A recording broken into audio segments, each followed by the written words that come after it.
Hi guys, আজকে বানাবো mango shake. তার জন্য ম্যাঙ্গো পাল্প দিলাম, তারপর 3 চামচ দই দিব, দিয়ে তারপর দেব আইস কিউব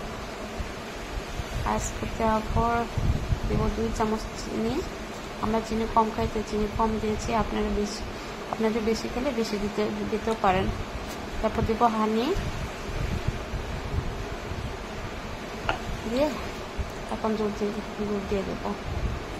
তারপর এটা ব্লেন্ড করে নেব, করার পর গ্লাসে ম্যাঙ্গো কিউব দিয়ে ব্লেন্ড করা শেকটা দিয়ে ঢেলে দেবো। হয়ে গেছে, আমি দুজনের জন্য সার্ভ করে নিয়েছি। খুব ভালো লাগে খেতে, এটা আপনারাও ঘরে ট্রাই করতে পারেন। আমরা প্রায়ই খাই এটা, তাই ভাবলাম আজকে আপনাদের কাছে শেয়ার করি। থ্যাংক ইউ দেখার জন্য। Bye bye.